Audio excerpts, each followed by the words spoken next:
So ayun po, ating pong pag-usapan ngayon ang update patungkol po sa barangay at SK elections na dapat po ay gaganapin ngayong December 2022 at alamin po natin kung ano na po ang update, kung ito nga ba ay matutuloy o mapopostpone na naman. At ito po ay isa po sa ating pong inaabangan sapagkat ito po ay kumbaga ay pinag-uusapan po ngayon sa Kongreso, sa mababang kapulungan at sa Senado po. Kung saan po sa Kongreso, nung nakaraang August 17, ito po ay pinagbotohan na po sa committee level kung saan po nanaig po ang panukala na ito po ay i-postpone sa boto na 12-2 kung saan po dalawa lang po ang tumutol at na gusto po itong ituloy ngayong taon ang eleksyon po ng barangay at SK elections.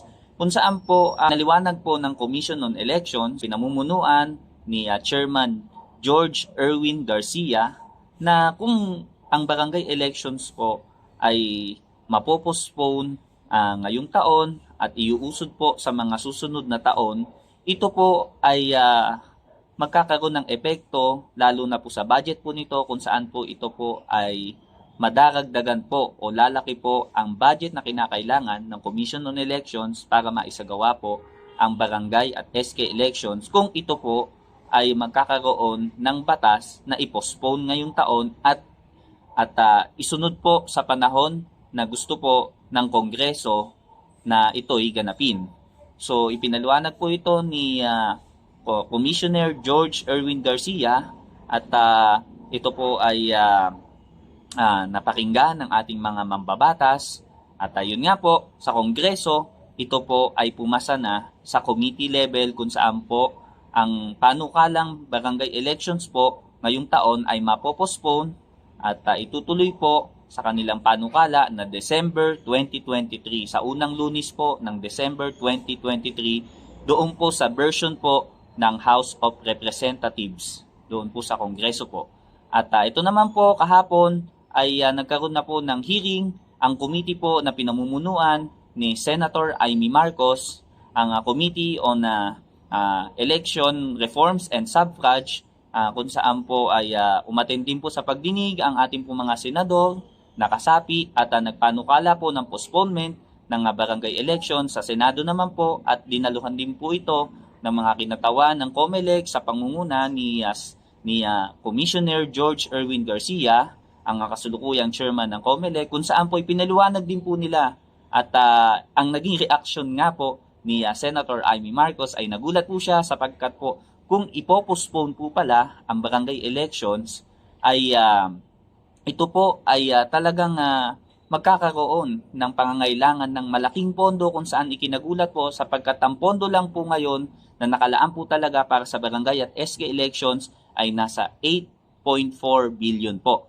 So yun po ang pondo na nakalaan para maisagawa po ang barangay elections ngayong taon, ito pong buwan ng December po.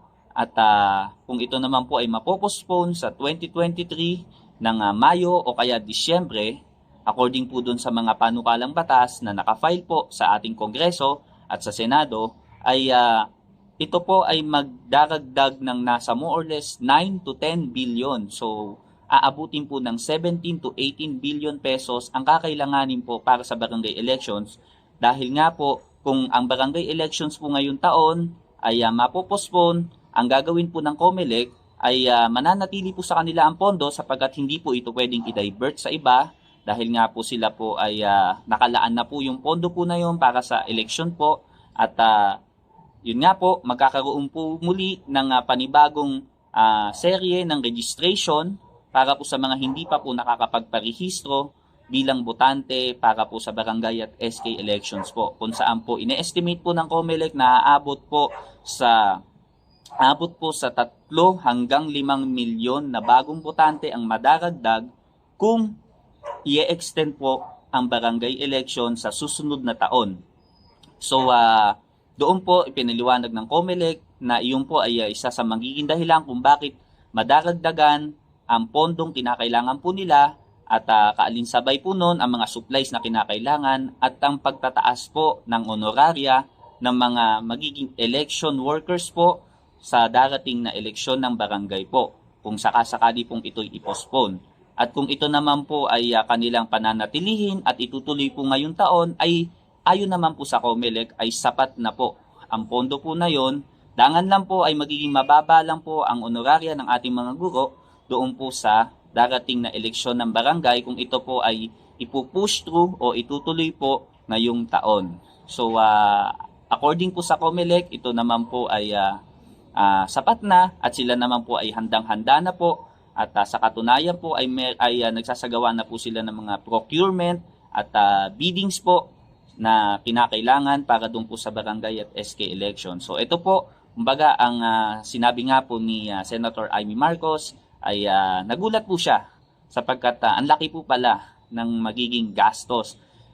Balinto na po doon sa sinasabi na magkakaroon daw po ng katitiran pagka pinostpone daw po ang barangay elections ngayong taon. So, yun po kasi yung argumento po ng mga naunang nagpanukala ng batas na makakatipid daw po. Pero po, doon po sa ipinakita sa mga nakaraang hearing po na ito ay mas malaki pa po pala ang magiging gastos ng Commission on Elections at ang ating gobyerno pagka ang barangay elections po ay ipinospone ngayong taon.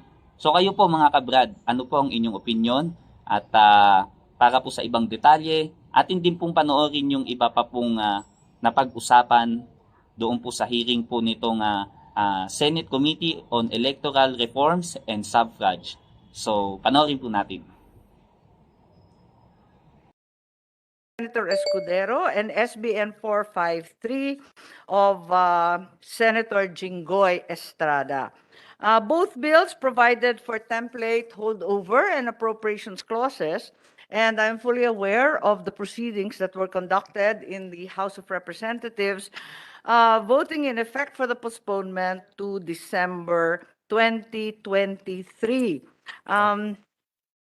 Let me say that I am also in receipt of the various positions of the Liga ng Barangay, the municipalities, the NYC, manifesting their support for the postponement, whereas we are also in receipt of the PPCRV, NAMFRE, Lente, and other NGOs that are against postponement. I will admit that in my personal opinion, we should not postpone, having made the promise to Senator Drilon in the 18th Congress that this will be the last postponement. However, like the Comelec, I am here at your disposal and better judgment. So we greet Comelec Chairman Garcia, as well as the other representatives of the Comelec, and I herewith invite Senator Revilla and the other senators who wish to make an opening statement. Yes, Senator Revilla, you're recognized, please.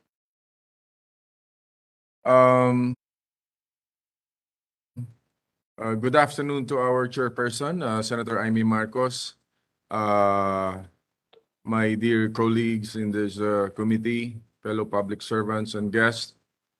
I joined our chair in welcoming the Commission on Election headed by the able and competent chairperson, George Garcia. Magandang hapon po sa inyo, Mr. Chairman. Ang mga panukalang batas ukol sa nalalapit na eleksyon sa barangay at Sanggunian Kabataan ay isang importanteng issue sa nalalapit at bisan rapat lamang na bigyan ng sapat at agarang pagtalakay. Kaya naman narito tayo ngayon upang bigyan ng panahon na masuri ang usaping ito nang sa ganon ay matukoy ang mga kailangang paghandaan kung sakaling matutuloy nga ba ang nasasabing halalan. Oras at salapi ng taong bayan ang pinag-uusapan, kasama na rin ang ating pahandaan. Nauna na nating narinig mula sa Comelec na hanggat walang batas na naipapasa ang Kongreso ay patuloy silang maghahanda para sa darating na eleksyon. Hindi naman siguro natin hayaang mauwi sa panghihinayang ang mga sinisimulan na ng Comelec para sa barangay at SK elections. Nasa ating mga mababatas ang bola ngayon upang masusing pag-usapan kung ano ang pinakamainam para sa bawat Pilipino sa lalong madaling panahon. Mahalaga pa rin po siguro na isaalang-alang natin ang sitwasyong kinasasadlakan ng mga Pilipino at ng ating bansa sa kasalukuyan. Sa gitna ng pandemya at hirap ng buhay. Tingnan natin mabuti kung ano-ano ang implikasyon ng postponement. Timbangin kung mas makabubuti ba ito o mas makakasama. Kung makakatipid ba talaga ang gobyerno sa pag-reset ng eleksyon at ano-ano ang mga serbisyong panlipunan na maaaring paglaanan ng pondo kung sakali. In deciding, we have to consider the will and welfare of the people. Kaisa po ninyo ko sa mga hakbangin na magbibigay daan sa pagresolba ng usaping ito. Sana'y sa pamamagitan ng komiting ito, ating matimbang ang mabuti, ang mga panukalang batas tungo sa mas ikagiginhawa ng mga mamamayan ng ating bansa. Sa puntong ito, kung kailangan nga ang postponement, ito ang dapat ang huli. We have to set the final date of elections. Hindi pwedeng tuloy-tuloy ang pagpapaliban na taabuti na maging senior citizens ang mga nakaupong SK officials. That would be leaving us in an absurd situation where officials continue to hold positions which may already be against the mandate of the people. Kung ano man ang mandato ng taong bayan, doon po tayo. Maraming salamat po. Yes, maraming salamat. At Thank you, habang Madam Chair. nandito, thank you very much, our Senator. And habang nandito tayo at 5 yung ating mga yung ating grupo, ipapasa natin.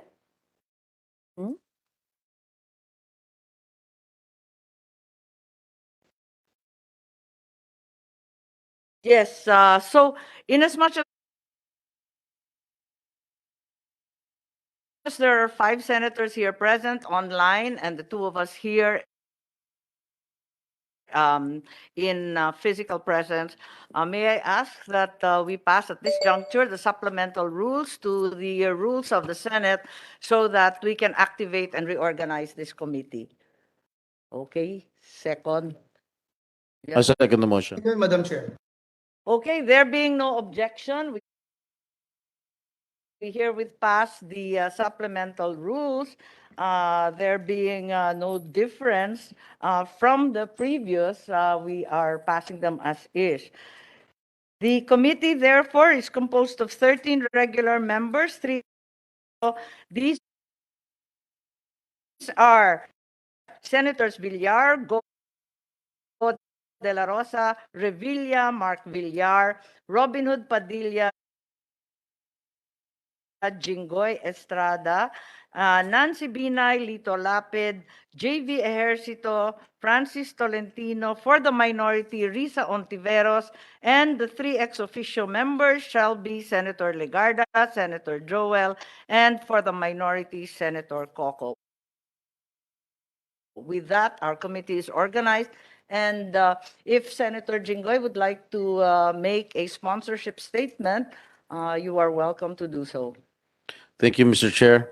Good afternoon, fellow members of this committee, and to all the resource persons for today from the Comelec, headed by Chairman Erwin Garcia, George Erwin Garcia, from the LG, DepEd, DBM, National Youth Commission, Liga ng mga Barangays Pilipinas, and other distinguished guests. I'm honored to be a member of this committee. I'm looking forward to be of assistance in making measures that will strengthen the Comelec and improve the conduct of elections in the country. As one of my priority bills, I filed Senate Bill number 453, an act postponing December 2022 Barangay and Sanggunian SK elections, amending for the purpose RA number 9164 as amended and for other purposes. I look forward for the immediate passage of this bill that seeks to defer the conduct of the election originally scheduled on December 5 of this year to the first Monday of December of 2023. The recently concluded 2022 national local elections had caused much divisiveness among the Filipino electorate. The political atmosphere is very polarized that plunging Filipino voters to another situation of political toxicity in a close interval would not be beneficial to our national well-being. This contentious political exercise would be counterintuitive to the core ideals that the administration of President Marcos would like to uphold, which is national unity. And also, the postponement of the barangay and SK elections will allow our country to concentrate on other economic programs, focusing on improvement our country's finances battered by the pandemic and reducing the surging inflation brought about by the war between Ukraine and Russia. Thank you, Madam Chair, for calling this organizational meeting and public hearing. Yes, thank you very much, and we welcome the sponsors' comments. They will be discussed intently. In the meantime, forgive my negligence. There's another set of rules that we need to pass as a body, and I enjoin our 5 senators to help us in the passage of the rules of procedure governing inquiries in aid of legislation as well. So if those are acceptable. Seconded. Madam Okay, Chair. thank you very Second. much. Thank you very much, JV. Thank you very much, majority. There being no objection, these are passed as part and parcel of our rules in supplementary to our Senate rules. Thank you very much. And I believe our sponsor needs to go. There are other meetings. We I'll will come back. take into consideration the queries raised. Okay, basically, we have conducted these hearings quite thoroughly regarding the postponement in the 18th Congress, as well as in plenary, as I'm certain that Majority Joel will recall. Senator Drilon and Senator Recto, as well as myself, had a very vigorous debate regarding the postponement, with finally the promise that this was going to be the last postponement, December 5, 2023, in complete contradiction of what has happened in the past na kada eleksyon pinopostpone. Hindi pa nangyayari na hindi pinopospone ng barangay at SK. Ngunit, sa kabila no, nangako tayo na ito na ang kahuli-hulihang postponement. Ngayon, eto na naman tayo magpo-postpone. Madjo, take it away. What a preliminary introduction. Madam Chair, good afternoon. Thank you so much for calling this hearing. Good afternoon to my fellow colleagues, Senator Jinggoy, Senator JV, Senator Bong, and Madam Chair, again, thank you for this hearing. Thank you for our resource persons, especially from our Comelec friends from Comelec, headed by Chairman George Garcia. And to all our resource persons, I'll be very brief. Madam Chair, I just would like to put on record that I share your sentiments. I was a member of the 18th Congress. We debated quite long about this postponement last Congress, and here we are again talking about the same thing.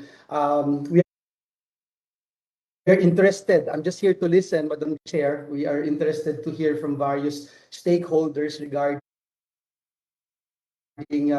the propriety of the postponement, especially the cost implications of such proposal, given that Comelec chairman himself mentioned during the House Committee hearing that the postponement will incur an additional 5 billion pesos due to the need to continue with the voter registration and consequently the pronouncement of additional supplies to cover additional registrants. On the other hand, I remember in one of the Senate committee hearing, Comelec Director Laudianco mentioned that the postponement will also cost additional 1.5 billion. And at the same time, we are also interested in how this will impact voter turnout, the preparations for the elections, the status of our reforms in the Sanggunian Kabataan. Sabi nga ni Senator Bong kanina, baka senior citizens na yung mga SK na postpone pa rin yung election. And the proposal on a set term of office for our barangay officials. Again, Madam Chair, to conclude, our intent is primarily to uphold the rights of our people to suffrage, taking into consideration, of course, the factors that may affect the exercise of this right. And as policymakers, we inform ourselves based on data to make policy decisions. And so again, we're grateful, Madam Chair, for this opportunity, and we're very grateful for any input from our stakeholders as we carefully weigh the pros and cons of the proposal to postpone the upcoming barangay and Sanggunian Kabataan elections. Again, thank you so much, and may God bless us all. Thank you very much, Majority. Is there a desire from Senator JV to also put in a few good words? Thank you, Madam Chair. I'm happy to be part of this committee. Anyway, we had a hearing last week, no, in the organizational meeting of the Committee on Local Government. Local government. Yes, I Yes, was and- attending, although Yes, and I was not able to do so physically. yes, but we had as guests also Comelec Chair George Garcia, and we already heard their position and their concerns, no, that postpone, as mentioned by our majority leader, that postponing the elections for next year will, instead of saving us 8 billion, on the contrary, will be spending about 1.5 billion in case it's held in May, and probably 5 billion if it is held in December. But nonetheless, Madam Chair, we are here also to hear the pros and cons and weigh the pros and cons, and being the one of the principal authors of the SK reform law, together with now President Bongbong Marcos and then Senator Bam Aquino. It's an Aquino Marcos Ejercito legislation. Of course, we want to have what's gonna be the best for the Sangguniang Kabataan.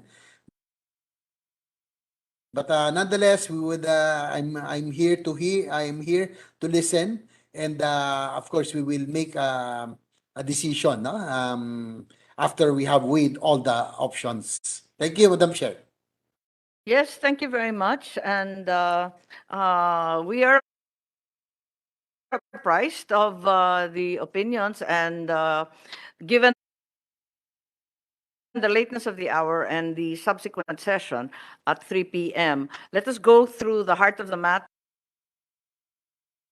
and the discussions made not only in the Committee on Local Government here at the Senate, but as well the plenary and other debates in the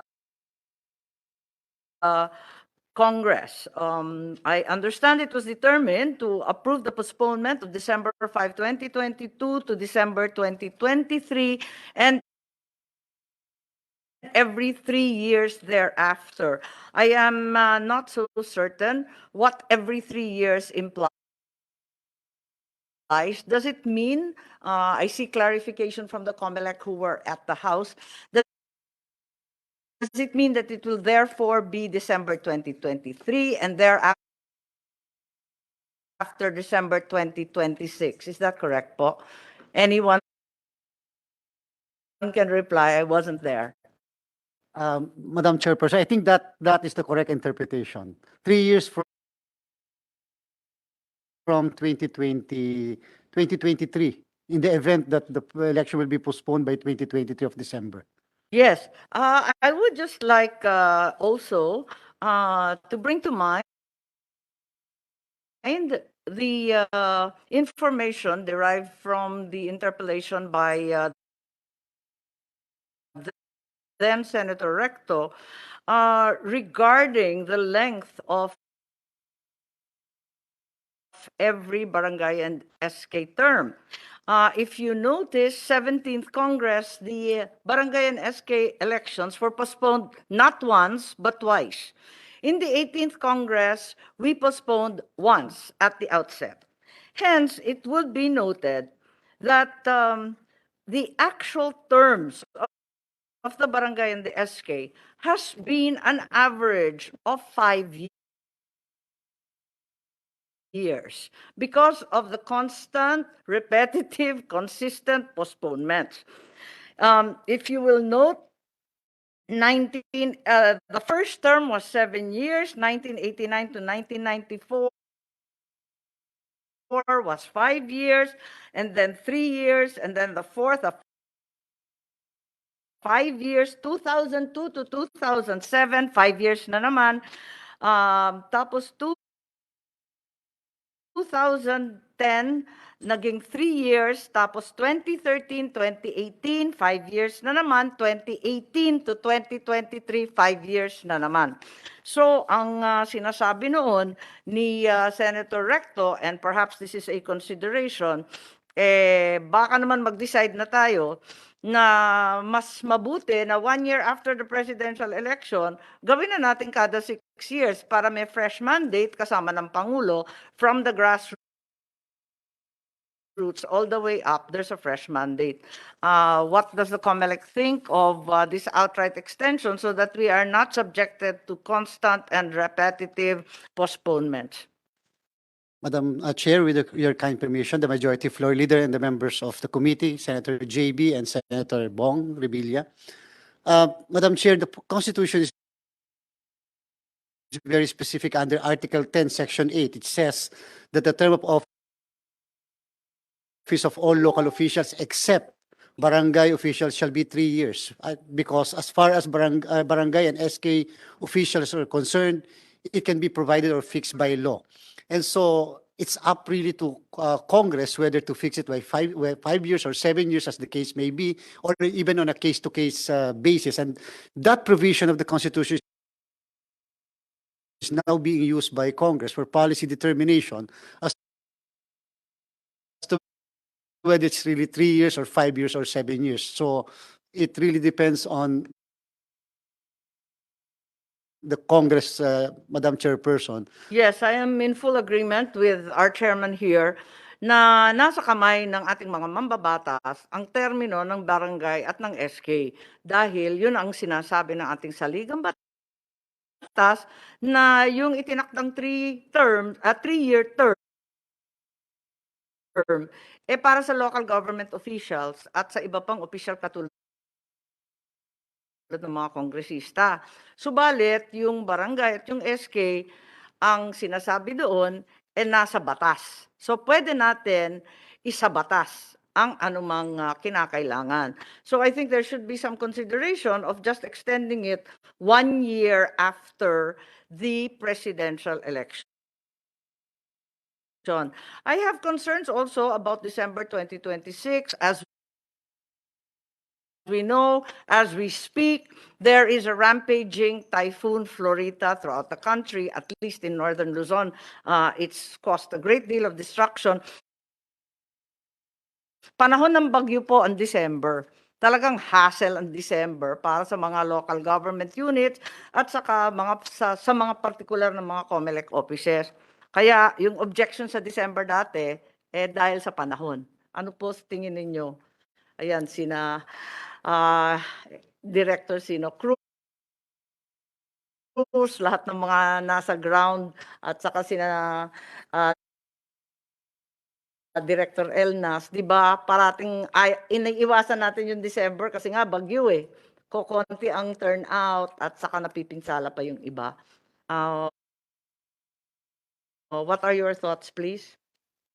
Tsaka, Madam Chair, yung Yes, summer Chairman. po, sa summer, usually before wala tayong pasok pag summer, so nakakaboto yung mga kabataan. At the Yes. same time, when it comes to logistics, when it comes to shipping and delivery of our supplies and the documents that will be used during the election, mas favorable po sa amin ng May. Oo, Pag parati December- talagang may tayo eh. Yes. Kasi pati yung mga estudyante, and as we know, the bulk of our population is very young. Nasa mga eskwelahan, nasa trabaho, hindi na uwi kung saan sila rehistrado. So, yun din isang problema para sa amin. Alam ko yung kasedo. Gobernador ako napakahirap talaga maghakot ng mga bata kasi nagtatrabaho sa Manila at kung saan pa. So ano yung tingin ng Comelec, please? Kasi alam natin ang problema ng December. Yes, Madam Chair, may this representation be able to at least, especially on the issue of the budget. I think that's the number Yes. one consideration of Yes. of the Senate. Actually, dalawa lang naman pag-uusapan natin eh. Yung timing, pag-usapan natin yung timing, tapos syempre yung holdover, given na yon, at saka yung susunod. So that there's no erosion of the stated 3-year term. At the same time, looking forward, keeping in view the possibility of actually amending to a 6-year term na para matapos na itong postpone. So, isa yon. At yung ikalawa sana, yung budget. Kung maaari, mapunta muna tayo dito sa timing. So yung timing, sa original bill ko po, linagay ko March, pinaka-latest May of 2023. Pero sa House, nasa December of 2023. So ano po ang tingin ninyo? As between I'm May, sure you explained to the House Yes, the problems of December. yes, Madam Anong Chairperson. comment po? As between May and December, would really prefer May because December is too really close to the 2024 and of course to the preparation for the 2025 elections. So May is the ideal month to conduct the election in the event that Congress would deem it necessary to postpone the election. So as far as the Comelec is concerned, ideally indeed, May is the best month. to Sang-ayon conduct po ako sa inyo dahil Madam Chair, just to clarify. yes. Kasi Yes, sang-ayon din ako kay Chairman dahil alam ko yung problema sa kabataan eh. Kasi may SK dyan eh. Hindi Yes. yan na regular voting population, kundi yung SK registry na talagang nag-aaral yan. Kapag nasa December, wala namang pamasahe pa uwi, hindi mo naman hahakutin yan. Paano sila boboto? Okay, so majority please. Yeah. Madam Chair, just to follow it up, just to clarify to our distinguished chairperson of Comelec, the voter turnout mas malaki sa pag-aaral ninyo kung hindi December. Is that correct? Just a follow-up question. That is correct, Madam Chairperson and the Majority Floor Leader. Usually po pag summer, mas umuwi yung mga, hindi lang po mga kabataan, yung mga kababayan natin sa probinsya, mas bumoboto sila kasi nga po summer po yun, that they're also taking advantage of the summer vacation para makabisita sa kanilang pamilya. And usually po, kapag kasama, especially May, yan po yung mga Flores de Mayo, yan po yung mga fiesta sa mga probinsya. So, nasasamantala po nila yung pag-uwi. Usually po, declared naman talaga na walang pasok yung Monday na yon ng election. Thank you. Madam Chair, thank you. Madam Chair. I'm clear with the timing, but at the same time, I know we have not covered yet yung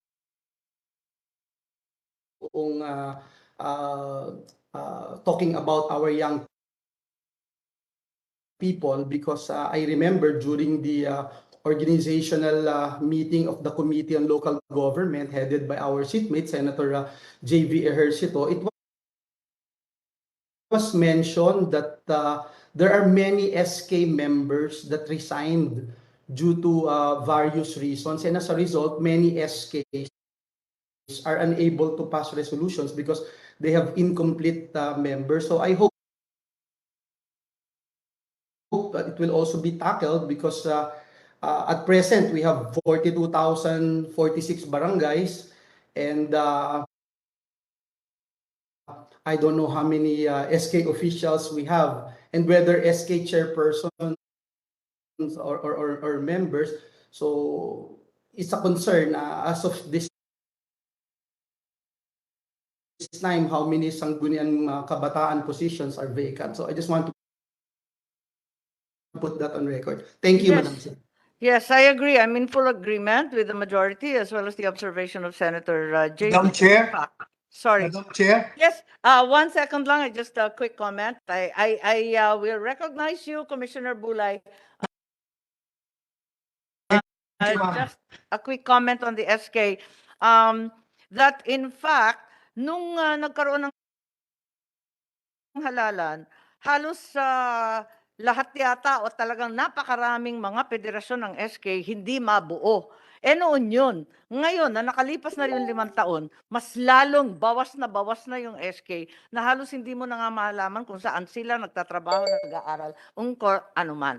So I'd like to recognize Senator Bongo, who has joined us, thankfully. And at this juncture, we can recognize Commissioner Bulay, who's been raising his hand po. Yes, Commissioner. Thank you, Madam Chair. Your Honors, good afternoon.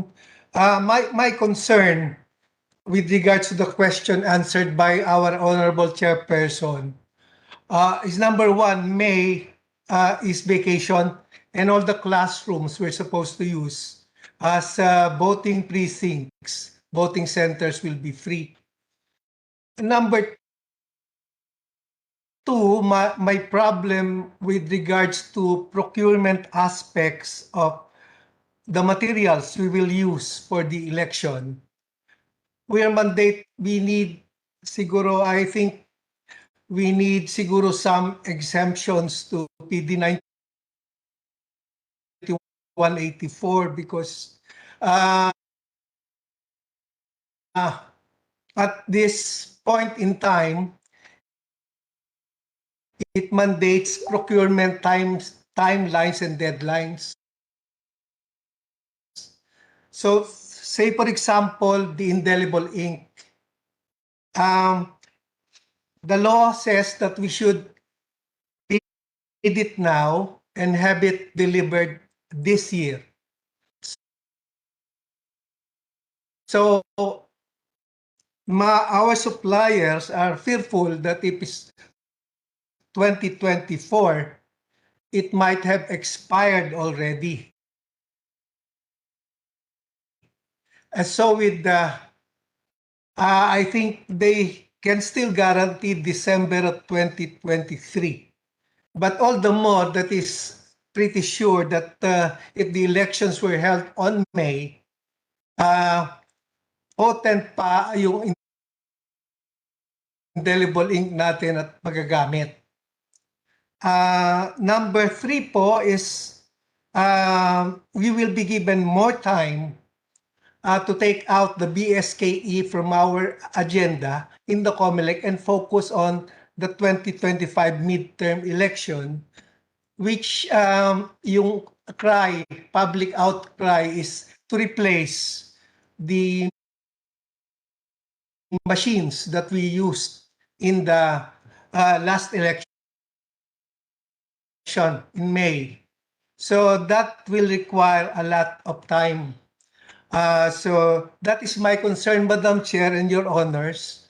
And I thank you for this opportunity. Thank you, Madam. Thank you, sirs. Yes, thank you very much. As I already stated earlier, I am like the majority leader, not in consonance with too much postponement. Kasi paulit-ulit na to. At saka nahihirapan tayo pag magulo eh. At eto nga, I'd also like to recognize at this juncture Senator Binay, who has joined us virtually, as well as Senator Bongo, who has joined us here physically. And at this point, perhaps it is time to ask, gaano ba kahanda ang Comelec para sa December 5, 2022? Kasi napansin ko, maski yung link na designated for the relevant resolutions pertaining to the 2022 Barangay and SK elections doesn't exist in your website. Wala nga link sa website ng Comelec eh. Parang sigurado na kayo na mapopostpone.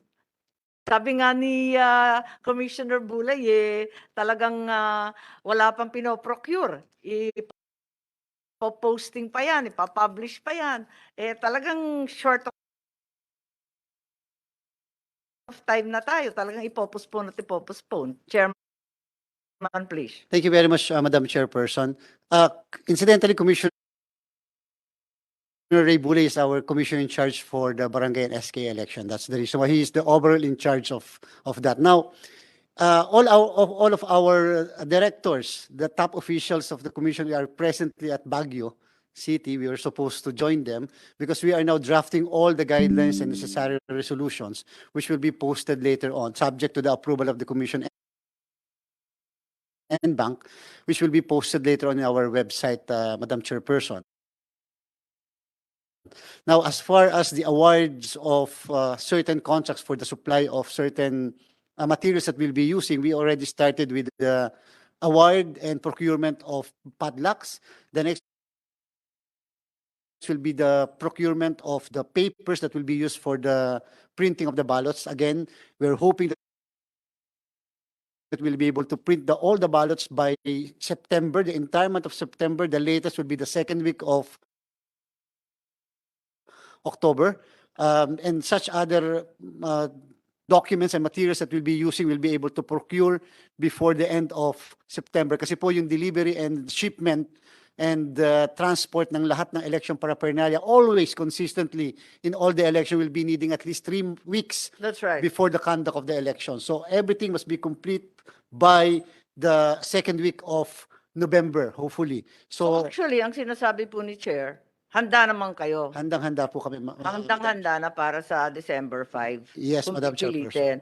Ako, ang pakiwari ko kay Commissioner Bulay naman, yung comment that this might jeopardize or even delay the procurement of machines for 2025. I believe, sir, this could be a parallel effort, given that the barangay and SK elections are, after all, manual elections. Hence, the procurement and effort to replace old machines and so on could be a parallel and effort at the same time, no? So, dagdag trabaho, pero kakayanin. So, yun sana. I have concerns also. So, na pag-usapan na natin yung procurement, siguro puntahan na natin yung budget. Kasi sabi ng Comelec at ni Chairman Garcia, meron kayong presentation. Ang pagkaalam ko kasi, yung 8.449 billion na nasa GAA sa Comelec budget sa ngayon cannot be realigned or transferred to any other agency given that Comelec is a constitutional office. Considering that the amount will not be spent, there will be available cash allocation from the Treasury, which theoretically could be given to other departments and agencies for urgent COVID response, economic revival, job generation, and so on. Is that correct? Madam Chairperson, as far as the 8.449 billion peso is concerned, the budget for the SK and Barangay election of December 5, 2022, with all due respect to everyone, we will not be able to share that with other agencies of the government, because definitely po, by the end of September, we'll be able to spend at least less than 1 billion already by that time. Today, we already had awarded certain contracts, such as the delivery of products, and therefore, once delivered, we will be able to pay, and therefore we'll now be able to again complete certain procurements. Yes. So yung pong even in the postponement of the election of 2016 and even in 2017, Halos lahat nagastos na eh. at meron pong automatic na appropriation, automatic na dadalhin po muli yung budget para sa postponement. In fact po, that 8.4 or 5 million will not be really enough. So magagamit na po namin yung ilang part po doon ng budget na yon. Pero yun nga eh, kung hindi pa napoprocure, maski yung tinta, tapos yung website na hindi pa ayos yung mga link, ibig sabihin hindi gano'ng ka-prepared at hindi pa nagagastos. Magkano at this point ang nagagastos na doon sa 8.5? Yes, ma'am. Yung nagastos na po namin, bayaran na namin ay 800,000, 300,000 for such other miscellaneous expenses, and 500,000 for the training that was done last 2 weeks ago sa Bohol. So 800,000 pa lang ang nagagastos. Yes, ma'am. So, kung tutuusin, malaki-laki pa rin kasi you have 7.7 pa rin. Yes, So- ma'am. And then, of course po, we already authorized that our personnel render overtime services from Monday to Saturday in view of the fact of the preparation. May ginastos na rin po kami konti, yung 300 para po dun sa continuing registration of Okay. 20 days. Okay, I assume you've had some expenses, definitely. And Commissioner Bulay seems to want to add to that information, please. You're recognized, sir. Thank you, Madam Chair. Your Honors, thank you, our chairperson, George Garcia. The budget for the 2022 BSKE is a continuing appropriation. So it cannot be used. It has a specified purpose for its use, which is basically the Yes, I'm just BSKE. citing the argument that's been made by some quarters na pwedeng gamitin, lilipatin daw yung pera ng Comelec, gagamitin sa iba't ibang COVID response, job generation. Alam po natin, hindi po pwede yun, ano? Opo. And to add to Chair George Garcia's statement, Madam, although we have physically spent only that much, most of it are obligated already, because I mentioned earlier that we are following timelines on procurement of things. So basically, when we start procuring things or we start the bidding, budget is allocated and certified by our own budget department. So most of the budget are obligated already, although hindi pa ho siya physically disbursed or paid. Thank you, Madam. Salamat po, Your Honor. Salamat po. Thank you, Commissioner. So, given that you're directly on top of the barangay and SK elections, magkano ang pwedeng makuha dun sa 8.5 billion? Magkano yung talagang na-disburse na, obligated but not disbursed? Magkano Madam? sabihin natin free portion? Magkano pa talaga yung natitira dun sa 8.5? Kasi yun ang damage natin, kumbaga eh. Madam, may we be allowed to give it, to submit it to you? Marami po kasi para detail po tsaka eksakto. Oo, kasi kung ano na po, yung tama. stage po pati ng That's right.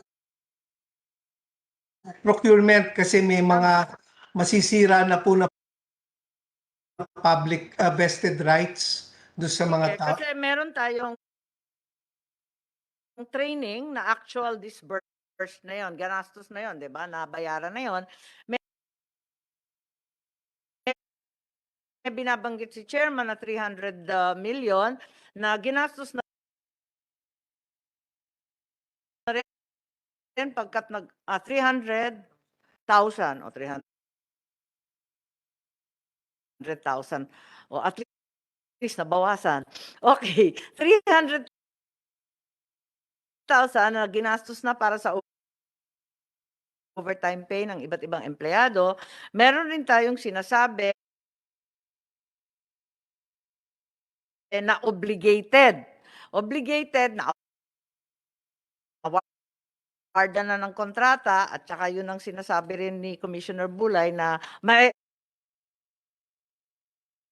erode naman ang kanilang mga karapatan. At ikatlo, merong obligated and disbursed. So, I think bilangin natin lahat ito, yung hindi pa na-obligate, pero na-awardan na, tapos yung mga na-disburse na, yung paid out na, para alam natin magkano talaga ang matitira dyan sa 8.5 billion. Yes, I think Madam you wanted Chair. to show We will us do. some numbers. Chairman, I think you had a PowerPoint, or do we await Commissioner Bulay's presentation so that he can check his accounts? Well, as far as that question, your Madam Chairperson is concerned, the consolidated contract amount as of today is 376,234,859, and more or less we already have presently, after the award of certain contracts, we have presently 7.583 billion pesos. 83 billion pesos. Ano yun? Yung award na yan? That is the estimated balance, sir. Estimated balance. As of Okay, that's September the balance. 20. That's neither awarded nor obligated, Yes. and least of all disbursed. Is Yeah. that correct? Yes, Madam Chairperson. What we are going to do is we're going So to submit. malaki-laki pa rin ang natitira, pero sa madaling sabi, higit sa 1 billion ang nagastos na. Yes, Madam Chairperson. Ang malaki po talagang bulk of this budget is actually intended for the payment of our electoral board members. That's right. Oo. Kasi nga manual, maraming Yes, Madam tauhan. Chairperson. At we have to understand also that as far as the barangay election, SK barangay election is concerned, Madam Chairperson, ito po kasi ay manual, and dahil nga po manual, we have to increase the number of precincts. Originally, during the last election of 2022 of May, we have 107,000 precincts. Ngayon po, as of today, we have 207,000 precincts. So times 3 members of the electoral boards and such other members of the Okay. the board. And Oo. then kung magre-reset po tayo, that will increase definitely up to 235,000 precincts. Okay. That's right. So right now we're saying that we've actually expended 1 billion, 7.5, more or less. That's right. If we make a decision very quickly, can still be saved. Is that correct? That is correct, Madam Chair. All right. I heard from the House hearing, I'm sure you can correct me, that the election next year, December 2023, will not only be the 8.5 contemplated today, but will be more expensive. So, how much more expensive and why? Madam Chairperson, you are correct as far as that statement is concerned. Try to imagine presently, we have 207,000 precincts. But however, we're not able to register a lot of voters, although nakapagparehistro po tayo ng mga 3 million voters nitong 20 days lang. If we are going to reset the election, say by May of 2023, next year. Or we are- December, as the House stated? Yes, Madam Chairperson. So, meaning to say po, we are going to start again with the registration of voters by October, and we'll have to give at least 2 months for continuing registration. So talagang uulitin yan from Yeah. scratch. May projection po kami na we will be able to register at least 3 to 5 million more SK and regular voters. Kasi nga po, may mga Uulitin lang, hindi ba dapat pareho lang yung budget? Kasi uulitin lang. So, No, hindi po uulitin, Madam Chairperson. Yung mga na-register na po. Yung mga hindi po nakahabol ng registration, yung mga 14 years old ngayon pero magpi-15, Pero assuming, mas konti na lang yon. mga 3 million po. O di dapat mas less pa nga kesa sa 8.5. Yung 8.5 po is the budget for the Sa December, ngayon. sa ngayon po. Tuloy yung December. Kung magdadagdag po tayo ng mga botante ng 3 to 5 million, magdadagdag po tayo ng presinto, magdadagdag din po tayo ng mga electoral board members, ng mga guro, magdadagdag po kami ng padlock, ng indelible ink, ng ballpen, and such other supplies for the election. So, computed 232,000 precincts po ang aming projection by May. If we are going to reset naman po, Madam Chairperson, the election by December of 2023, we're going to start again with the continuing registration by October of this year. Okay. And we will have to end our continuing registration by June Right. next year. Ganun po kahaba. So, masyado pong madami tayo ma-register. So, kung sakasakali po, may I respectfully refer the honorable members of the committee to ito na lang po yung pakikita namin. Tingnan nyo po, with all due respect, yung kakailanganin namin, we will have to really adjust the initial statement that this representation and our spokesperson had given during the hearing of the Senate and the House of Representatives. So it would appear really that we'll be needing all in all for May of 2023,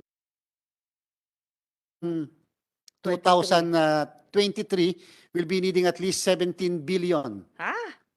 So meaning At hindi 17 naman. less the 8 billion. Kapag The December, mas lalo pa 18 marami. billion, 18 billion, Madam Chair. Instead of the 8.5 now. Yes, Madam Chair. So 17 less the 8.5 and then 18 less the 8.5. Naku, ang laki naman. More than double. Because, Madam Chair, we will be requesting Congress. Doon po kasi sa present budget natin na 8.5, wala po kasing increase in honoraria po yung mga electoral board members natin.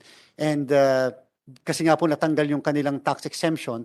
So, finactor in namin. Pero saksakan naman ng laki with all due respect Kung tutuusin, yung clustered precincts mo, yung number of voters, ang increase, wala pang 15%. Kasi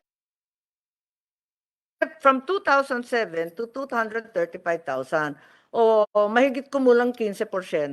Bakit yung increase in budget mo is 230%? Tama ba? Yeah, some more pa. Because of the increase in the number of precincts, Your Honor. But the increase in the number of precincts is 15%. So dapat 8.5 billion, the existing budget, plus 15%. Pero yung sa inyo, it's more than times 2. Uh, Yung precinct, hindi naman magta times 2. Ganito po, kasi nga po presently, yung poll workers po namin ay nagagamitin ay 1,243,048. Pero yung nakakompute sa taong ito, And nakakompute lang po sa taong ito ay for 207,000 precincts. yeah. Correct. But I'm just saying that whether it's the number of precincts, the additional voters to be registered, the numbers of election workers and the BEI, whether it's the ink and supplies, ang dagdag is only 15%. Yung numbers mo na binibigay para sa election workers at saka yung botante, additional 3 to 4 million lang naman. So, I'm saying it does not merit a more than double increase in the budget for next year. Madam Chairperson, it's not only about the payment of honorarium to the electoral board members, but likewise, of course, additional supplies. So yung po yung dagdag, yung bulk nga po noon, noong dagdag namin, more or less because of the 20%, the tax supposedly of the electoral board members, the teachers. So more or less po that will entail at least about mga 7 billion na po kaagad dyan, Madam Chair. Hindi ko kasi maintindihan yung breakdown nito. These are massive numbers, and to my mind, only 15% is the justifiable increase. Pero mas magaling magsuma si Senator Bongo. Baka may opinion si JV at saka si Madjo. Kasi dugong Ilocano ako, hindi ko talaga makompute eh. That's short manifestation from Senator Go.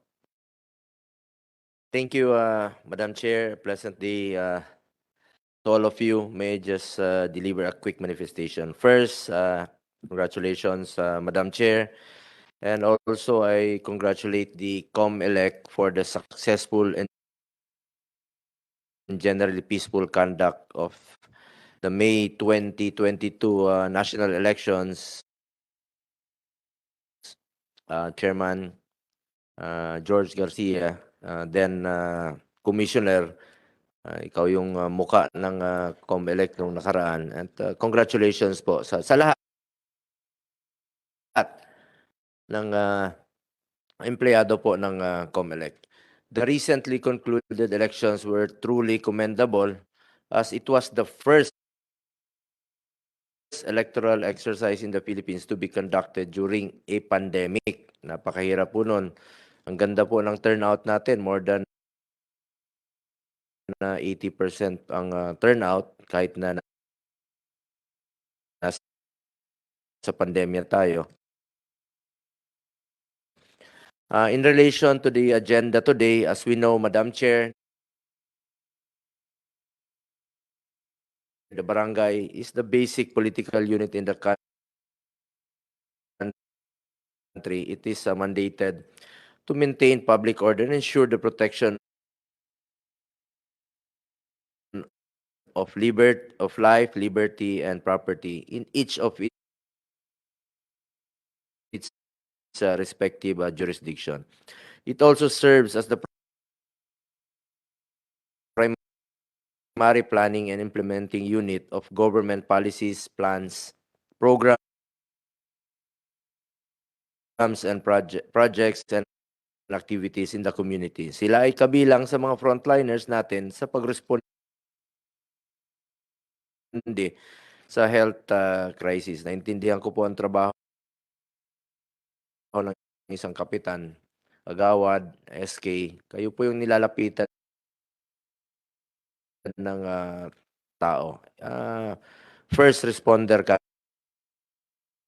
agad kayo. Meanwhile, the Sanggunian Kabataan was instituted as a medium for the youth to participate in nation building at the grassroots level. To give local officials of the barangays and Sanggunian Kabataan ample time and continuity to pursue and implement the programs they have set in their respective jurisdictions. I have filed and co-sponsored the postponement of the barangay elections to December 2022.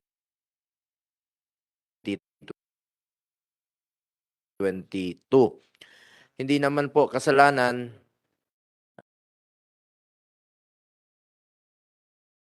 ng ating mga barangay officials. Kinain po yung kanilang termino nung nakaraan, 2 taon na lang po ang naiwan sa kanila. So kaya po na-postpone to December 22. Isa po ako sa sumuporta nito.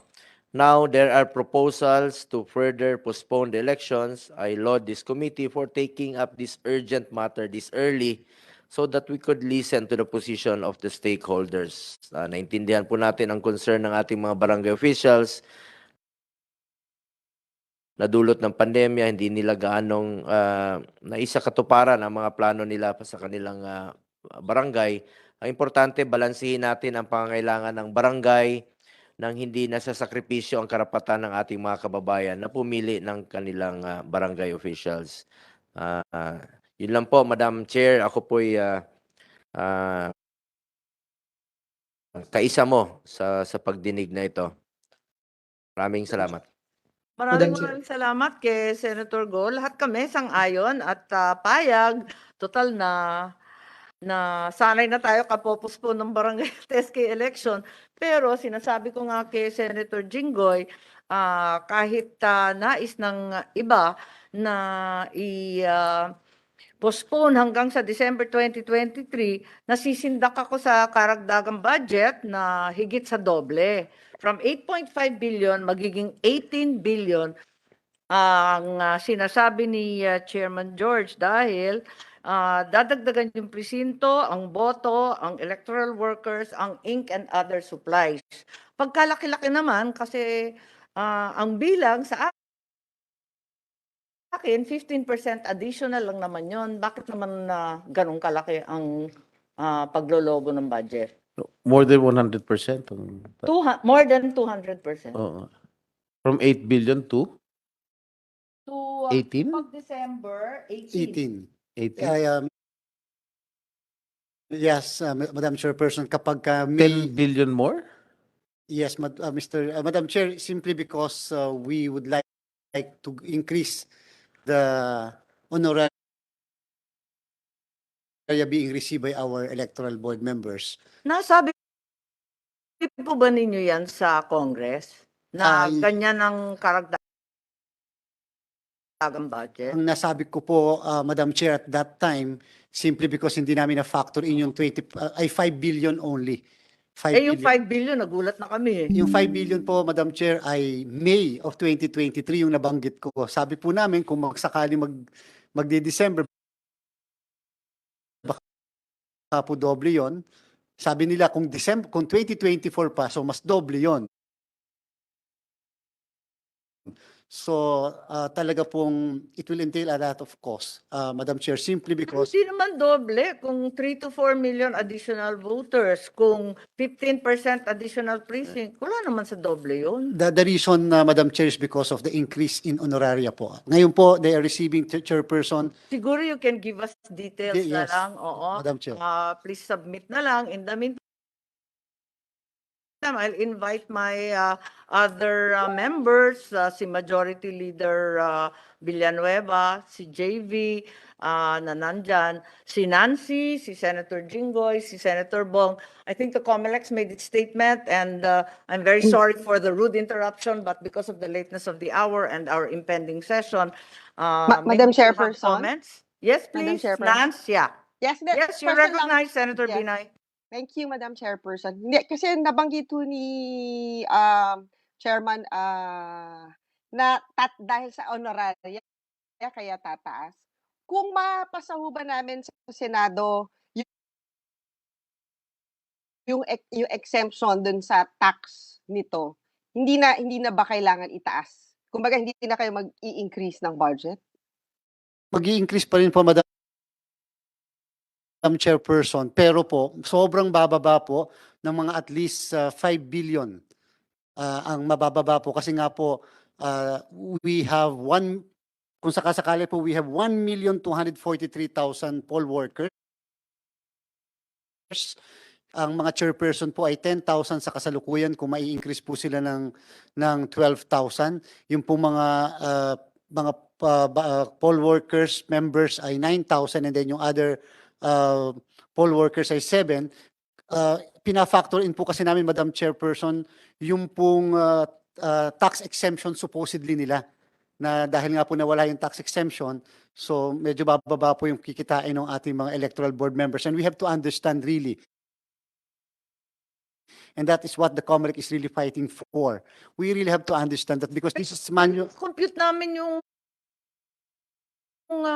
worth nung tax exemption, di ba? Senator Nancy, naalala ninyo, pinag-usapan natin 140 million lang yun eh. Hindi naman kalakihan na 5B eh. But we have to understand, kasi nga po mag-i-increase, Madam Chairperson, yung number of poll workers because of the increase likewise of the polling precincts. From 207, we will have 239,000 if we are going to conduct the election by December of 2023. We're going to submit a detailed computation. But again, I would like to respectfully emphasize with your kind indulgence na dahil po manual ang election natin, mas mahirap po kasi pag manual kaysa po computerized. Binibilang po isa-isa ng mga guro yung mga balota hanggang gabi po. Not unlike sa computerized election, 30 minutes tapos na po kaagad yung consolidation ng results. By 8:20 nung May 2022 elections po, transmitted na po lahat yung result. Ito po, iisa-isahin nila. If there are 400. Pero Chairman, with all due respect, kapag nasa barangay o sa SK, iilan lang naman ang boto. So, ibig sabihin, mabilis din sila mag-consolidate kasi kukunti lang naman kada barangay eh. 2 ballot boxes po yun, Madam Chair. Depende sa barangay, pero napakaraming barangay sa ating mga probinsya, tig 200, 300 katao. So kukunti lang talaga. So yung Madam sinasabing Chair? overtime at limpak-limpak na salapi na ibibigay natin sa mga additional workers, palagay ko overstated. Yun lang naman ang obserbasyon. Senator Madam Binay, Chair, yes, just for clarification. So ang dahilan talaga nung pag-increase ng honoraria, hindi lang yung hindi nila nakuha yung tax exemption. Tama po ba? Tama po, Madam Chairperson. Likewise, the increase in the number of precincts. Okay. Siguro, Madam Chairwoman, baka kung pwede pa-submit na ihiwalay kung magkano ba talaga yung in-increase kasi nadagdagan yung personnel, magkano yung in-increase because of hindi na tuloy yung tax exemption, at kung magkano yung in-increase kasi sa tingin nila, nararapat lang na taasan yung sweldo ng ating mga teachers. yes, thank you. Thank you, Madam Chairperson. Yes, thank you very much, Senator Binay, and we request the Comelec to comply with the requests of Senator Binay. Madam Chair. Meanwhile, I'd like a clarification lang on the numbers given that 5 billion would be deducted from the projected budget of 18 billion if the tax exemption were granted. I find that a little confusing. Hindi naman If the lahat tax, yun ang exemption. if we are not going to increase the honorarium of the electoral board members, Madam Chair, not the Palagay ko, tax we really have exemption. to get the numbers that Senator Binay is requesting kasi nalilito na kami. Nung nag-compute kami ng worth nung exemption that was vetoed, nasa 140 million lang. Kaya nagulat kami kung bakit na-veto dahil maliit lang naman. Pero ngayon, sinasabi ninyo up to 5B. Can we have a delineation of these accounts because they're very confusing. Yes, Madam Chair. In fact, we are going to submit to the committee the Sige. computation. We merely have shown to the screen only one page. We Okay. have actually prepared the entire computation. Senator Jinggoy, I think, has some comments, and we will try to accommodate your presentation, although, of course, we'll have to suspend for session at 3. Sorry about Briefly, thank you, Madam Chair. Mr. Chairman, I read in the papers that you prefer holding elections this year or to pursue the elections this year